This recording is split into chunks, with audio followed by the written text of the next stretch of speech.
年纪已经蛮大了，为什么还是单身？然后有很多的原因哈，我现在总结出来有7条。很多父母很害怕我们是太迷到这个宗教或者什么，然后就觉得哇，你们就走到那个另外一个世界，好像不想要结婚。其实没有啦，我们还是很想要，根本没有追求哪里呀、所以我告诉你，为什么我那么沮丧，在那边哭，就是因为这个啊。你看你身边的朋友，你知道他们可能在一个关系里面，可能有男女朋友了，然后可能结婚了，有小孩了，对，然后小孩已经有2、3个，或者说有人就问我说，那你可以上那种交友网站啊，对不对？那我就想说，没有时间。对啊，没有时间，我已经这么忙了。在整个 pandemic 开始、疫情开始的时候，你会更加的彰显你是孤单一人。高学历、高收入，为什么你还单身 ？Hello， 大家好，我是路德。好 ，Hesba 是我的一个好朋友，然后在这个 Kansas City 这边认识的。那我自从认识他以后呢，我就觉得，其实我们有很多的很相似的地方。比方说呢，他也在很多不同的国家居住过，然后呢，当然他也很爱煮。他也是单身，然后呢，我们的年纪其实也比较相仿，所以呢，我就想请他来聊一聊一个很敏感的话题，也不是很敏感啦，但是就是大家应该都蛮有兴趣的话题，就是为什么我们还单身？我的名字叫 Angel Hesba。然后我是从台湾来，我在台湾出生，台湾台北，然后就来到了美国求学。那我现在呢是在职，我是一个化学分析师，然后我从小呢是在教会长大的，女科学家，哇，好，所以外貌也很姣好，高学历、高收入。那你去过哪些地方？大部分因为我在台湾长大嘛，那我爸爸他很喜欢带我们出国，所以其实就是当东南亚附近那一些国家，大概就是都有稍微去过一下这样，然后日本啊这样子，然后就到了美国嘛。那我之前是在东岸，就是在 New Jersey 长大这样子。几年前吧，神就是有感动我，我就参加了 Hattie Becker 的 Mission School， 所以我就是到了非洲的 Mozambique。留了一些大概3个月的时间。对，那一般人想到这样子的女生，她各方面都蛮好，条件也很好，然后也见过很多的人，见过很多的世面，大家就有一个疑问说，为什么你还单身？就是你应该有很多的选择，你应该有很多的机会认识很多的男生，很不错的弟兄或者是男生啊，你为什么呢？对啊，很多人都说，那你为什么还单身？所以我们今天真的很想来思考一下这个话题。有没有人问过你这样的问题？当然有很多，就是有一些人他们可能就会觉得说，你是不是眼光太高？你是不是觉得要你的条件定得太高，所以你找不到对象？那你会觉得真的是你太挑吗？我觉得不太算说我太挑吧，应该说我心里面呢，当然也不是说我都没有交过男朋友，或者是我没有在一段感情里面。那其实我本身我在有2段感情，那第一段感情的时候大概快4年，第二段感情的时候大概快2年，但是在这里面不是说好像我挑或什么，但是因为你经过了一些感情上的一些经历之后，其实对我来说，我反而越来越知道说，我到底什么样的人适合我，或者是说，我想要的是什么样子的人。所以在那个底下里面，也不是说好像你故意要筛选，而是因为你想到说，对我来说，婚姻是一个长期的，所以一旦我走进婚姻，我希望的是这个婚姻是持久的。而在这个婚姻的里面，关系的里面，我希望的是它是一个互相成长。所以在这个前提底下，变成说我开始去思考说，那我自己的人生里面，什么是我的 core value？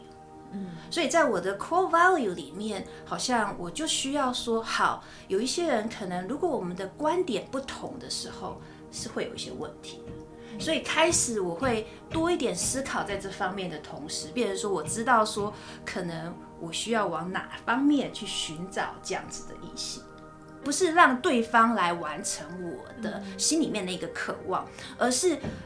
当我在成长过程当中，我发现到我自己健壮了，我不再把我的情感依附在对方的身上的时候，所以我可以完全的去看他是怎么样的人。所以当我知道神放在他里面，或者是神怎么样看他的时候，我也可以用神的眼光来看他的时候，我可以更加的去爱他。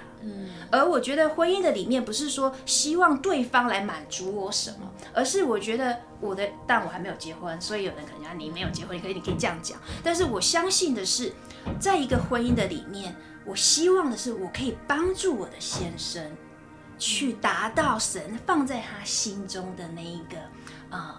盼望，那个梦想。对，我觉得我跟你有同感，就是你当然是从小在教会长大，那你可能早就有一些那种基督教的价值观，或者很多的在感情选择方面，你有很多一些比较符合圣经的一些标准。那我以前是没有，我以前不认识主。那我是真的信主以后，我才开始去学习，然后才开始反思，发现自己其实里面以前有很多的伤害，有很多的东西是需要神仙来医治。我以前就是觉得我要好像找一个人来医治我，或者说我觉得我要进到一个这样子的一个关系里面，我才比较开心，或者才比较没有那么孤单，怎么样？其实有很多东西其实是不符合圣经的，因为没有任何一个人能够来救我。只有神可以救我，对，所以其实我反思我这真的将近十年这个单身的过程，我觉得很多的就是神的一个重新的塑造，就把以前的很多旧有的东西破碎，然后慢慢的再把我这样子组装起来，对，所以是一个医治的旅程，也是一个保护吧。我觉得神也在保护我。如果我当时，比方我一信主，我就又马上进入关系，马上进到婚姻里面，我想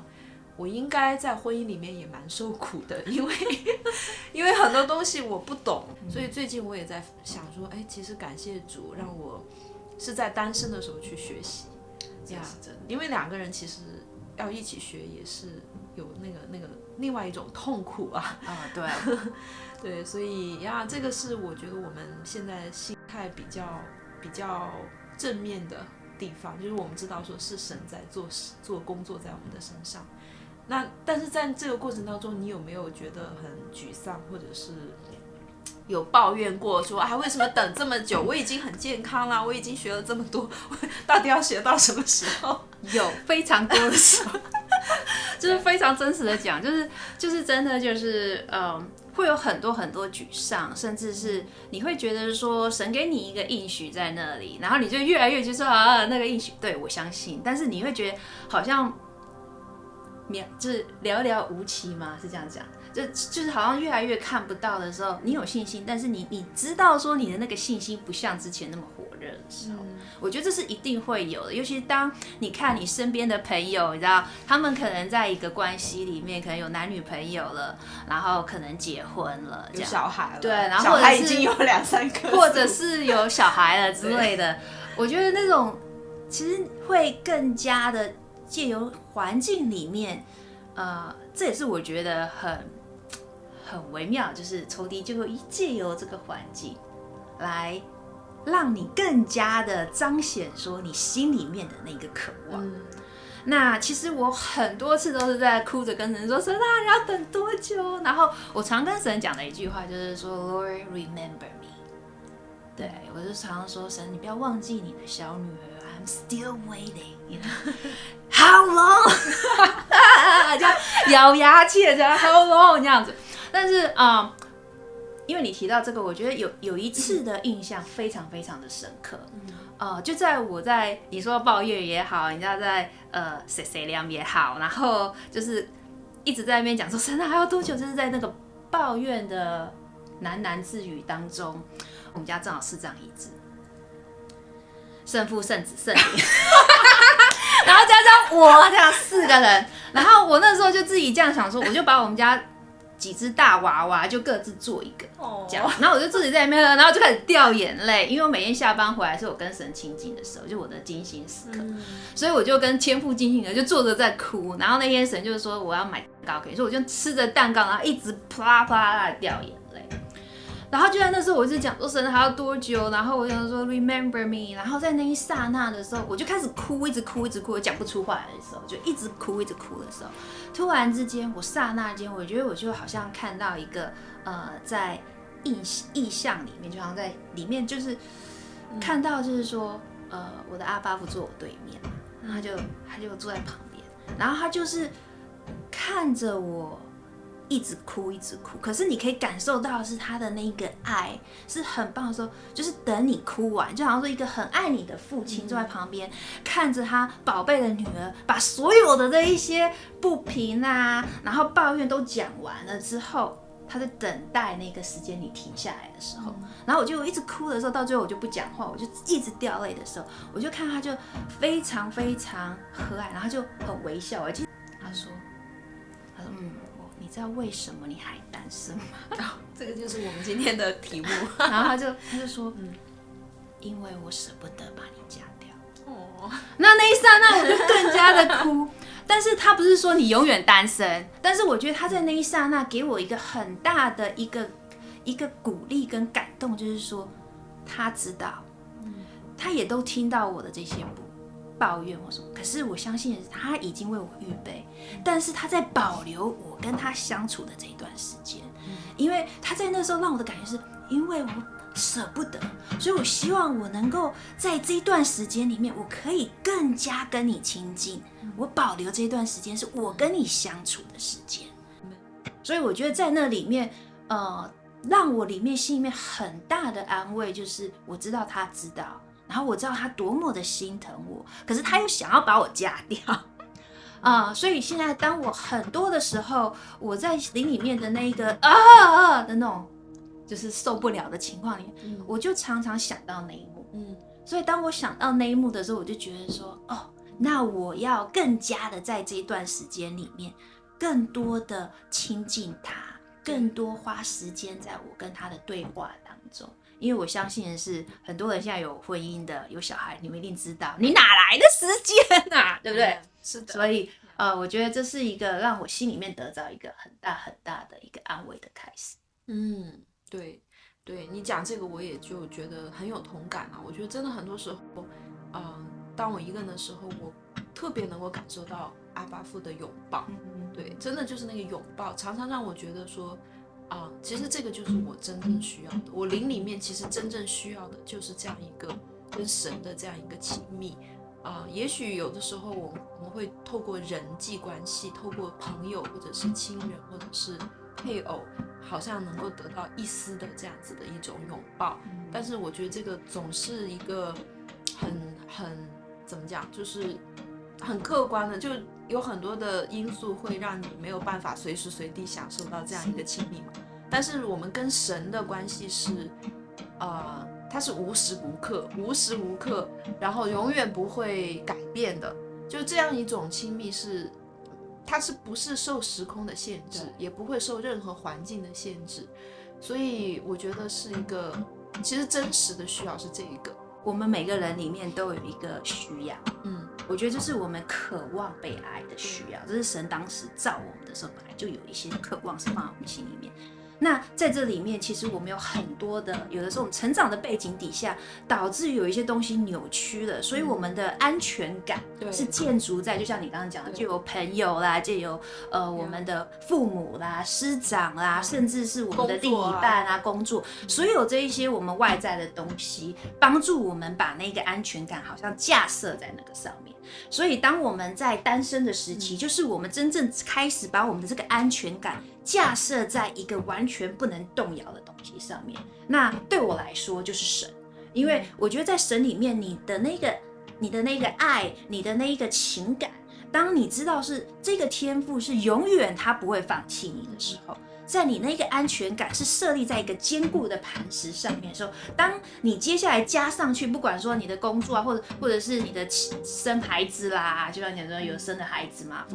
然后或者是你有另外一半的时候，我觉得在那个上面再加添在上面的时候，你的根基是不动摇的时候，反而帮助你在这个婚姻里面更亲密的关系里面，你是有一个更坚固的东西在那里。因为在更亲密的关系，尤其是在夫妻关系里面，因为是两个人是非常亲密，甚至比就是你跟父母之间的关系更亲密的时候，很容易那些不安全感是会搅扰起来的。所以当我们在这个单身的时候，我们把一些我们很根深蒂固的那些不安全感，慢慢的把它移除，架设在一个稳定的东西上面的时候，其实是帮助我们很健康的进到婚姻里面。所以当我们彼此间都比较健康的时候，你的婚姻状况，或者是你所要面临到学习到的功课，就会比较不会那么不容易。年纪已经蛮大了，为什么还是单身？然后有很多的原因哈，我现在总结出来有7条。对，第一个原因呢就是主动单身。我觉得其实很多的，特别是基督徒姐妹或者是弟兄呀，我们可能在潜意识里面是我们其实觉得自己的内心已经很充实、很完整，没有这个不需要另一个这样子。对，就是没有空位，就你每天都想的是神啊、耶稣啊，或者事工啊、你的服事啊，你就没有想到要去找一个伴侣这样子，就主动单身。原来这就是主动单身的意思。对，这个可以想想哈，就有没有这种可能。那我知道有些人有独身的恩赐，就是说他真的不想要结婚，他觉得他一个人很好。那这个好像也不是很 apply 到我们。对啊，因为我一点都没有主动单身啊。OK， 好。我爸妈如果在看你女儿并没有主动。对，很多父母很害怕我们是太迷到这个宗教或者什么，然后就觉得哇，你们就走到那个另外一个世界，好像不想要结婚。其实没有啦，我们还是很想要，很想要。对 OK， 好。第二个是等待完美，就是说，就像那个李宗盛啊，有一句歌词说：“我从来不想独身，却有预感晚婚。”是这样子吗？我在等，因为我在等世界上唯一的契合的灵魂。这好深奥哦。对，他的意思就是说你，对啊，你就是希望有一个跟你很各方面都很契合的。对，就是说如果不契合，你就宁可要等，宁缺毋滥嘛。原来是这个意思。对。那我知道。那你觉得有没有可能有这样？我觉得如果说是宁缺毋滥这件事情，我觉得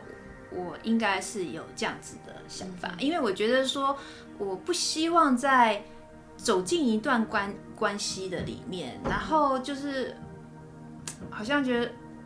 只是因为说我想要结婚，或者我想要有人陪，因为我觉得说如果是这样子的话，那我宁愿不要有，因为你的出发点就不正确了嘛。那你要一个人，只是因为你觉得你孤单嘛？那你可能有的人就讲说，那你就养一个动物啊，对不对？所以我觉得说养狗是这个原因。对啊，就是你会觉得你要一个人陪你，但我觉得说如果只是要一个陪的角色的话，那我宁缺毋滥。因为我就像我之前最前面讲到的，就是说我们的价值观如果不正确，就是不是说不正确，就是没有契合的话，比如说好了，我说我要奉献一笔钱，然后对方可能说你奉献那么多干嘛？就是有一些东西会有一些出入的时候，那我觉得说我希望是有一个人可以跟我同走在这个，而且我们是一个 partnership。所以宁缺毋滥，我觉得我是有一点，对，我在这一点上面。对，但这个好像有一点，它有一点极端了，就是说等待完美。我觉得有些人是完美主义，就是一定要长多帅，一定要有工作、学历啊什么的，就是有很多的条件、很多的框框。这个的话，其实我觉得也是一个问题，就是说没有人是完美的，而且我们其实越成熟，我们就知道说我们是一个 helper。helper 的意思就是说，这个人他一定有不完美的地方，需要我们的帮助。如果他已经完美了，他应该也不需要结婚，他也不需要一个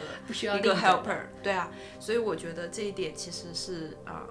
我觉得我以前是会有点完美主义，那慢慢后来就发现说，很多东西其实是可以不用那么计较，对。但是有一些东西很重要的，就是价值观的东西啊，什么不能妥协。因为我也不完美嘛，所以我觉得也不能要求别人说你一定要完美。对，而且我们都是需要互补嘛，就是我的优点可以补足他的缺点。第3点就是被动单身。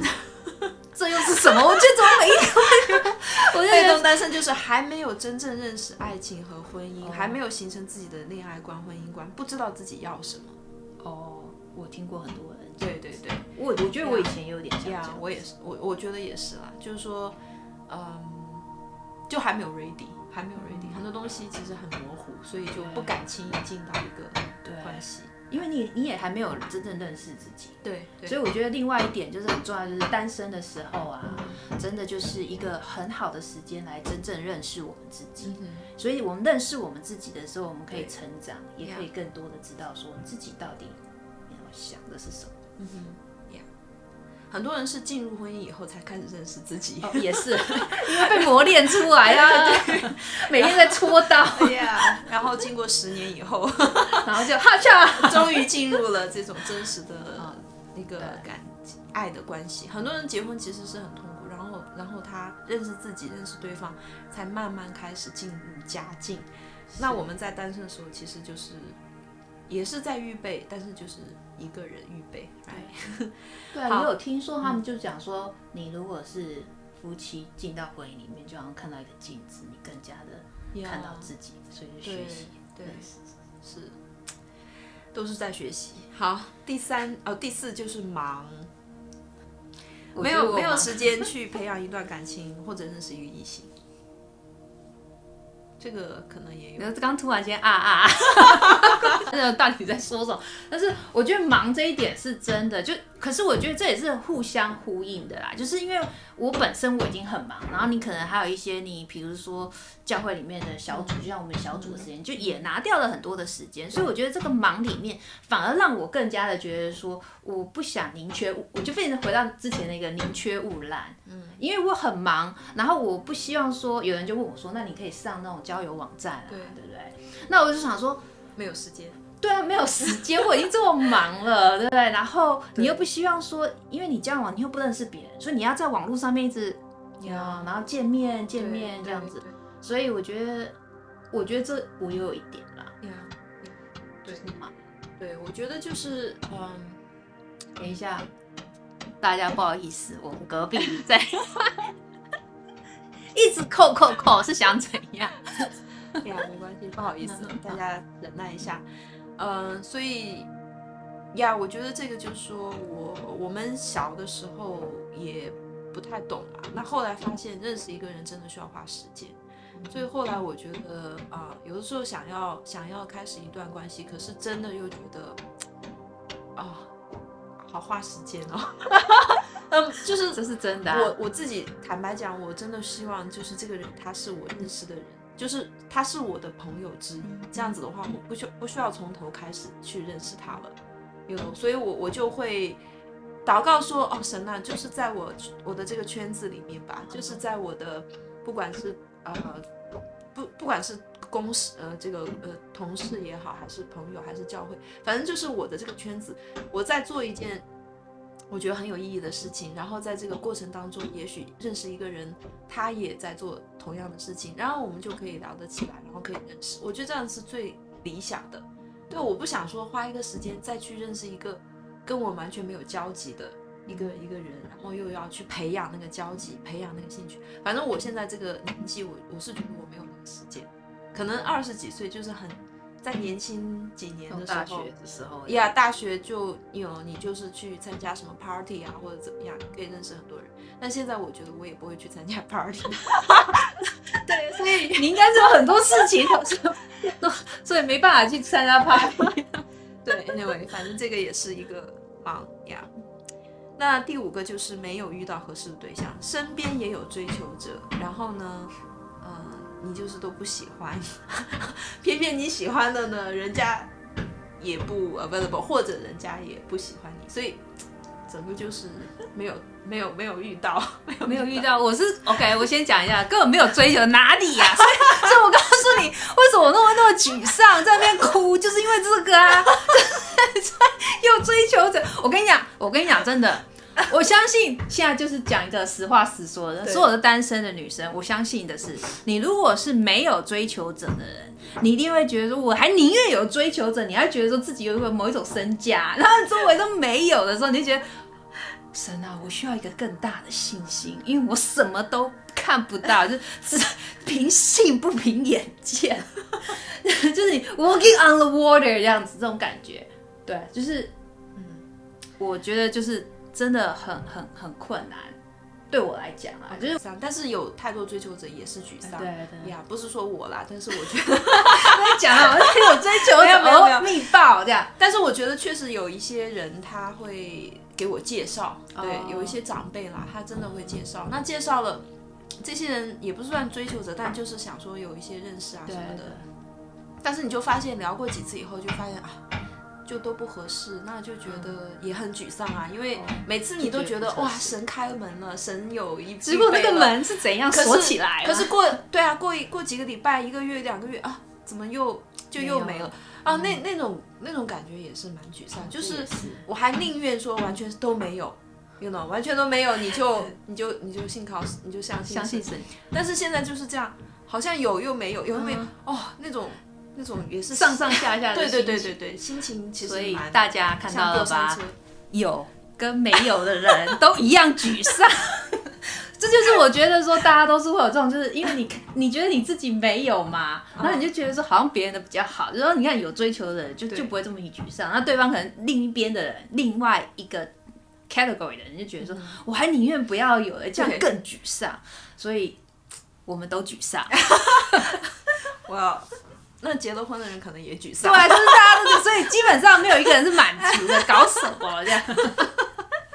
？OK。大家不要沮丧，说笑的啦。我们是为了鼓励大家录这个节目，就开玩笑，让大家笑就好，笑就好。好。然后第6个是暗恋，好，就是一直默默的等待一个人，或者对前任念念不忘。哇，这个，希望我们都不是这样子的啊。这我觉得这个好扎心哦。对，就是我们相信，真的就是神都有预备，然后也相信神安排的。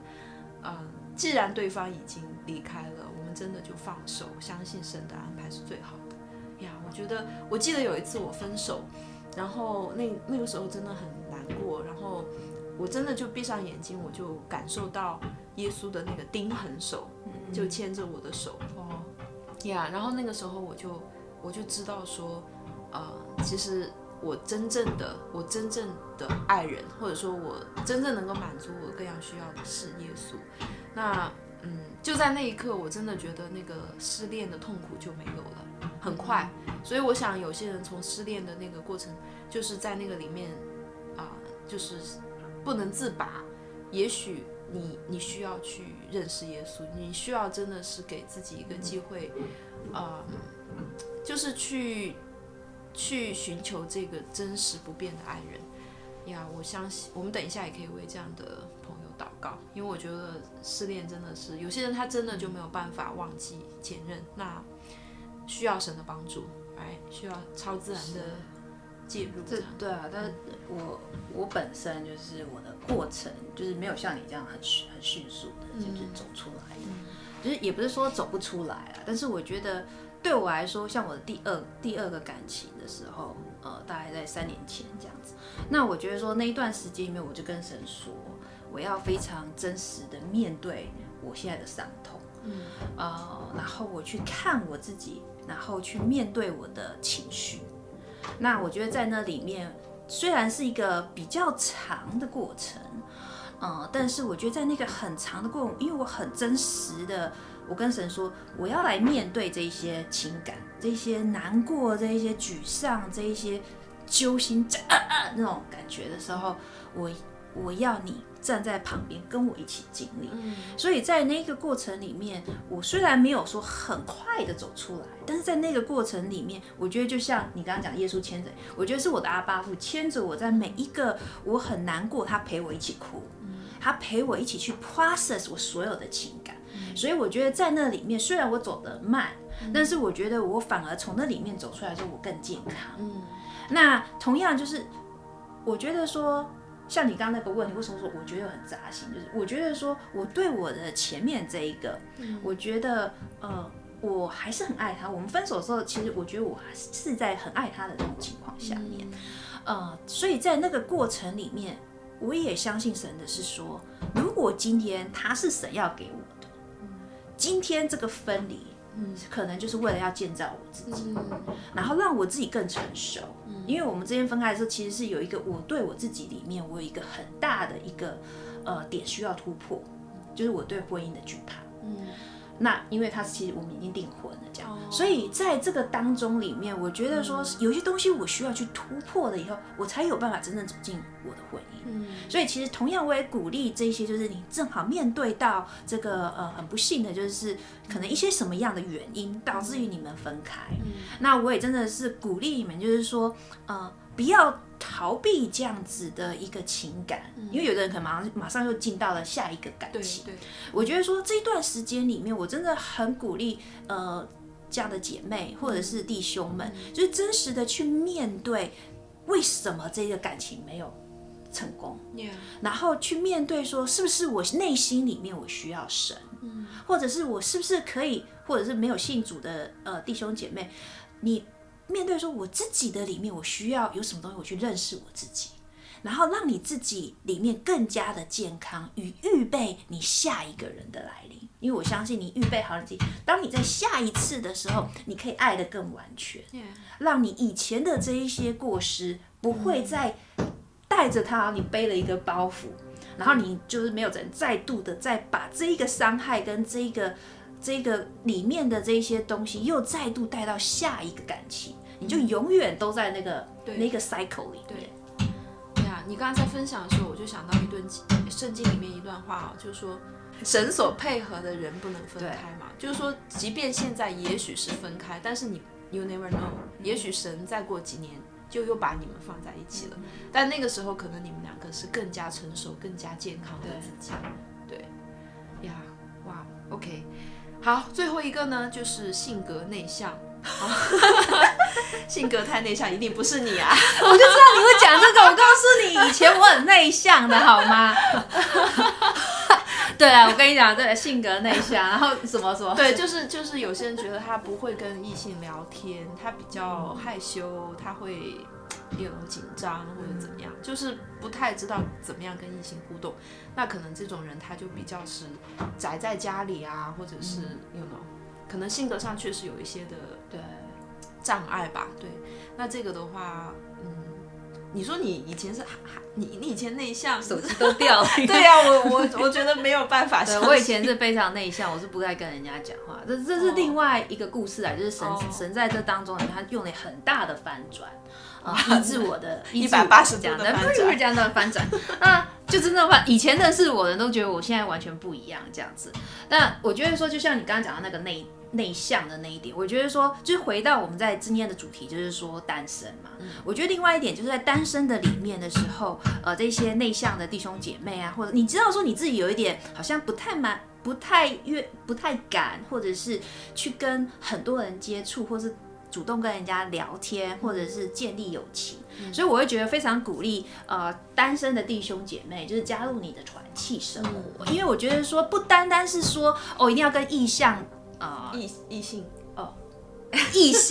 你一定要跟异性的人讲话，就是甚至是你不太敢内向的人，有时候就连生人都不敢讲话。我会觉得说，加入你们的团契或者是小组里面，学习怎么样跟人相处，因为我觉得这是单身的时候另一个恩赐，就是你可以去学习怎么样跟人相处，它是可以帮助你带到你将来的，比如说你们男女之间交往的时候，甚至到后来的婚姻的情况。所以我觉得真的很鼓励大家，就是说，就算你内向，你可以挑战自己说，好吧，我加入小组。那你可能说，我就是挑战我自己说，像我自己就挑战我自己说，我要去跟一个人讲话，就是至少说个嗨一句话也好，然后从一句话里面，可能下一次隔了一阵子说，好，我要挑战2句话这样子。我觉得这慢慢的帮助我们自己更健康，因为你在内向的时候，其实你有一些东西反而是在不安全感的里面。对，所以在这里面，你既有认识自己，然后开始训练自己去跟人讲话的时候，你会变得更开朗。对，那在开朗的同时，有可能某一些男生就叮叮叮叮，然后就看到你了，对不对？对，其实我觉得内向外向不是问题，性格不是问题，因为内向的人也有很多结婚，也有很多对，就是而且我自己还蛮喜欢内向的人，我不是，我也很喜欢 Angel 啦，内向的人，有机会啊。对，就是我觉得这个不是问题，但真正如果你没有办法跟人去互动或者说你有一种惧怕。那这个就是一个问题了，因为神说爱里没有惧怕嘛，所以不管怎么样，你的惧怕其实不是从神来的，这个东西绝对要处理。就到底是心里面有什么事件造成我的惧怕或者是一些不 comfortable 这种感觉。其实我认识很多内向的人，他们有很多的朋友，那他们也很会聊天，只是说他们很多时候他们是很安静，他们很就是喜欢自己一个人，但是他当人在他身边的时候，他也是可以去跟人家互动。所以我觉得内向外向真的不是问题，不要因为你是性格内向，你就觉得你就没有办法找到对象。所以那我们今天也聊了很多了嘛，哈。对，我想最后呢，我们可以聊一个问题，就是说怎么样面对。那我们现在还单身，我们怎么去面对社会或者家庭给我们的压力？当然我不知道你家里有没有压力，我家以前是我父母真的是会催，然后就会给我很多的压力，让我觉得好像是我错，你知道，就是感觉好像我不马上结婚，我对不起他们，就是有那种感觉，真的觉得，哎呀，就好大的压力。但是后来我觉得，随着时间的改变，我觉得我爸妈他们的心态也有改变。现在呢就不怎么催，但他们还是我知道他们心里面还是希望我可以有一个。就是他们希望有人可以照顾我他们希望我可以生病的时候有人在身边。其实他们是爱我，当然在这个过程中，我觉得就是另外一个，也是一个成长，就是说在这个过程中，我也发现我跟父母之间的关系也是在被修复，也是在或者说被光照，就因为单身这件事情就暴露出来，原来我跟我父母之间的界限是很。对，就是太过于，很多华人都是这样子嘛，就是没有界限，其实就是他们很掌控我，然后关心所以就这个过程是蛮痛苦的，但是很感谢主，就是在这段时间，我觉得就处理这个问题，然后父母也开始尊重我，然后我也尊重他们，我也可以体会到他们对我的爱，我不会用一个很就是说很快就去说你们就是不理解我，或者你们就是好像不体谅我，我不会这样子去责怪他们我会理解他们对我的爱，但同时也让他们知道我自己现在的情况，然后我也让他们放心。我觉得以前可能多多少少也是会常被问到这个问题吧，但我觉得是因为我之前自己就是我们感情就是分开了之后，我觉得我的父母方面，就像你讲，我觉得在那一次里面，神真的就是做一个很大的恢复，我跟我妈的关系是一个很大的一个 restoration。那在那里面，我觉得就非常，因为我就变成说我们关系非常的密合的时候，我可以什么都跟他讲，所以我把我所有的整个经历的时候，我真的觉得很感谢我妈，就是她陪我走过那一段，她就是听，那就是因为她听了我很多很多的心里的话，还有我心里面的一些情感上的那一些情绪跟一些想法，所以我觉得她慢慢开始，她知道说，我不是说我不想要结婚，其实是有一些东西我需要去经历。那当然我也很感谢神，就是说，因为我妈是一个基督徒，她就是常常为我祷告，所以因为她在常常为我的婚姻祷告的时候，所以她也觉得她有一个信心，她说她相信神会把最好的给我。所以其实大家都是出于爱，只是因为以前不会沟通，就现在很多人都催婚然后父母跟孩子因为这件事情搞得很关系很紧张，其实不是因为不爱，是因为不会沟通。对，这是真的。所以我觉得也祝福大家吧，我们可以有一个祷告，我们为这些单身的弟兄姐妹祷告，也为这些单身弟兄姐妹的父母祷告，希望我们在这个过程当中都能够学习去爱，然后沟通，还有就是其实就是学习能够够像神，能够像耶稣这样的一个品格，不管是在婚姻，在单身，在任何的阶段，其实神的最终的目的都是让我们可以越来越像他。对，所以呀 ，OK，Angel。然后我就说，亲爱的阿爸父，我真的是把所有这些看到这一集的朋友们，不管你是信主的不信主的，我真的就是祝福你在不管是在单身的这一段时间里面，我真的愿神给你有足够的恩典。我愿神给你有足够的信心，然后我甚至祷告，就是说，愿神在这一段时间里面，他能够开启你的心，让你自己呢能够更加的认识你自己，然后在认识你的过程里面，知道说你的身份在神的里面是什么。所以当你走进，甚至是遇到那一个神为你安排，或者是你遇到的那个人的时候，你知道你自己是谁的时候，你可以更完全的爱。甚至我也把这一些弟兄姐妹的父母摆在你的摆在你的手上，真的是愿你加添给那些父母呢有信心，也愿你来安慰这些信心。我愿这些父母的心呢，在里面，在他们摆上他们的儿子女儿，如果是基督徒的话，他们将他的儿子女儿摆在你的手里面，愿你来真的是给他们话语，给他们有那一个应许的那个话语，愿你的话语成为他们心中的那一个锚，让他们知道说他们的儿子他们的女儿，你必定为他们预备那一半。也就是祝福我所有这些弟兄姐妹，然后愿神带领你们进到那一个应许之地，然后也愿神在这一个单身的时期里面加添给你很丰盛的一个跟神之间的一个认识，跟神之间的一个亲密，然后让神成为你心中最大的力量。我就祝福你们，奉主耶稣基督的名，阿们，阿们。哇，很开心今天跟 Angel 也这样聊。那 by the way，Angel 他也在做 YouTube， 所以呢，我们都有自己的 YouTube channel。大家如果有兴趣的话呢，也可以 subscribe 我们的 channel， 加油，给我们点赞。好，刚才我讲到7个原因嘛，那你是哪一种原因呢？如果你是单身的话，不妨跟我们留言，让我们知道你现在的状况，然后我们也很愿意可以跟你有一些互动。对，如果你有任何的问题的话，我们也可以跟你有一些的讨论呀。好，或者为你们祷告。 Yes， 好，谢谢大家收看这一期的节目，我们下次再见，拜拜拜。